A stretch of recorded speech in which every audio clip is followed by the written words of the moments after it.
Poštovane dame i gospodo, došao je kraj vlasti Srpske napredne stranke. Promjene su neminovne, a mi danas raspravljamo o razrješenju gradonačelnice Jelene Radivojević-Raković, koja je na toj funkciji bila od 2020. godine u periodu korone, koja je iz Srpske napredne stranke i kao anestezijolog je došla na tu poziciju.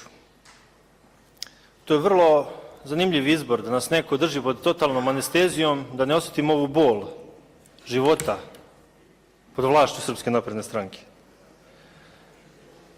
Nekome ko ne želi da čuje, ne vredi vikati. Ko ne želi da vidi, ne vredi mahati. Ja da imam moć da vam prenesem tu bol koju osjećaju Užičani, počelo bi kaplje da liju niz ove zidove, osjetilo bi se kolika je to netrpeljivost. Vi delite narod na podobne i nepodobne. Nažalost, sada da mi ovdje pominjemo deponiju, apoteke, Duboko i tako dalje, to vi negde, to vas uopšte ne pogađa. Ne vidite ništa to kao nešto važno. Neko drugi je kriv i to je kraj priče.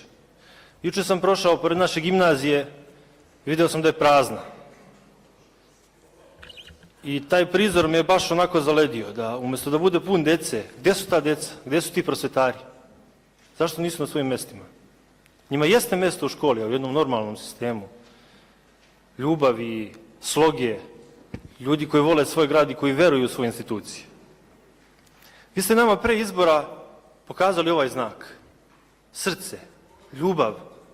A uvek kad dođete na vlast, to bude jedna pesnica sa ispruženim ovim prstom. To neću pokazati. Ali kako smo došli od ovoga do toga? I zašto je to uvek manir svih vlasti? Jer samo cilj da se nešto promeni, da dođu neki ljudi, da imaju neke kombinacije, neke, kako sam čuo, to je nama mlađima neverovatno. Čuo sam, recimo, stranački plen. Govori se sada o tome da bi trebalo odmaralište u Bečićima da preuzme jedna stranka, jer njoj to pripada po stranačkom plenu. Neki ljudi se dogovore pre izbora ko će šta da uzme, kao otimačina, kao pirati, svako uzme svoj deo, zna se kome šta pripada, idemo dalje, to nema veze zašto to tako funkcioniše.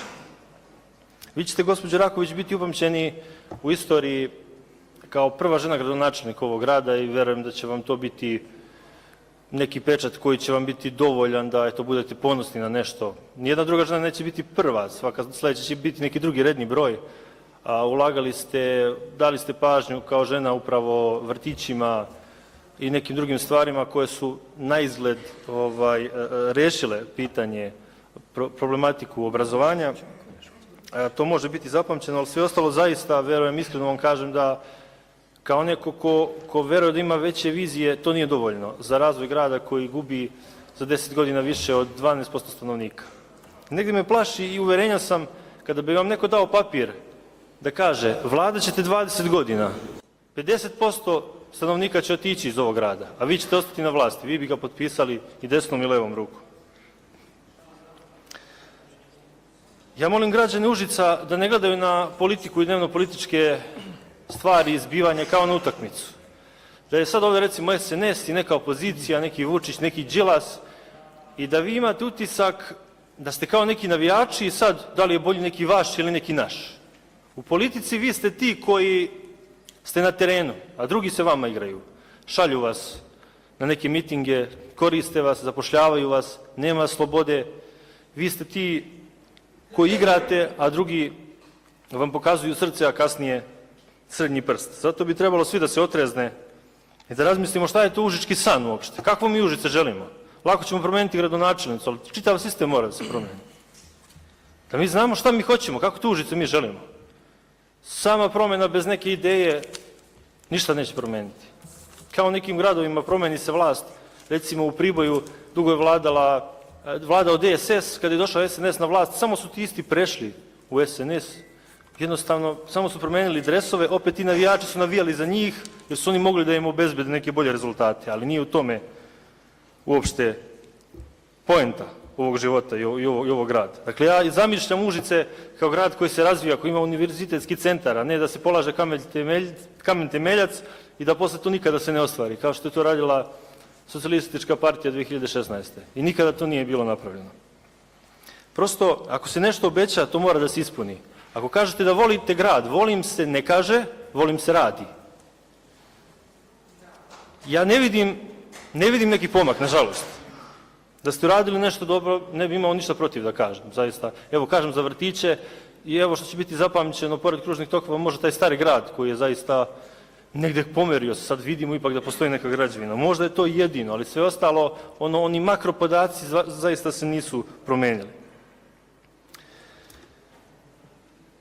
Mene brine ta mnogo velika društvena podeljenost koja je sve jača, gde nam predsjednik liste, kako se zvala vaša Srbija sutra, Aleksandar Vučić, izgovara da će uništiti sve nas koji smo protiv države. Ne može niko od nas reći da je on Užice ili da je on država ili da je on neko protiv koga se bori neko, a da taj to ne voli. Mislim, meni je to nevjerovatno da se to toliko potencijera, da napeto sve više raste. Da mi moramo da razmišljamo da li ćemo ovdje imati problem kao neki drugi gradovi. Ja ne bih voleo da neko gađa našu opštinu, da je građevinu koja je stara više od jednog veka, sjetite se recimo filma Užička republika, da je bio tu sniman iz vremena upravo kad je bila Užička republika. Ovo je grad velike istorije. Nemojmo dozvoliti da urušavamo ono što je naše. I ono što uvek govorim, najvažnije je da znamo šta je naš cilj. Malo pre kolega pomenuo kormilo i brod. Ja bih upravo uporedio, ako zamislimo ovaj naš grad Užice kao brod, kojim upravlja najbolji kapetan i članovi posade. Čvrsto drže kormilo. Znaju tačno gde idu, osjećaju vetrove, poznaju more, okeane. Mi tačno znamo gde idemo. To je ono što nama treba, vizija. Ako taj neko ne vidi dalje od palube i za sve druge je krivi ono što je on loše uradio. Za jaki udare tala se ne krivi što su bile loše informacije pa nije dobro uradio. Ili za vetrove krivi bivšeg mornara koji je nabavio preko tendera loše taj jarbole, a ipak je krenuo u tu plovidbu. Na kraju mi lutamo i ne znamo uopšte kuda idemo. Dakle, sada je moment, dame i gospodo, da odlučimo da li ćemo mi da se popenjemo gore i da preuzmemo kormilo i da povedemo ovaj grad u pravom smeru, ili ćemo da dopustimo da se ovo nasuče na neku stenu i da grad i dalje gubi stanovnike i da dalje nam budu svi drugi krivi. Kada mi dođemo u poziciju, ja vas neću kriviti, krivit ću sebe što nisam uspio ranije da vas smenim. Meni nisu potrebni ljudi, vi mi niste potrebni da pređete ovamo, ako ste imali takav sistem vrednosti. Nek to bude na nekim slobodnim izborima. Ne mora danas da se promeni gradonačelnica, ako će posle nje doći neko isti kao što je ona, da nastavi taj čitav sistem, da ostanu isti direktori, da se nude tako neke stvari niske koje uopšte neće ovaj grad pokrenuti u pravom smeru. A sad je ključno pitanje, na kraju, taj brod kada plovi, gde on dolazi? On dolazi do sigurne luke, u kojoj su neki novi klinci, koji svi gledaju nas i pitaju se kakav brod mi njima ostavljamo. Svi ćemo izaći, život je kratak. Izaći ćemo, oni će nas gledati i da li će nas biti sramota da im ostavimo popucale daske i bušne jarbole, da kažemo nema veze, nek neko brine o tome. Živjela Užice, hvala vam.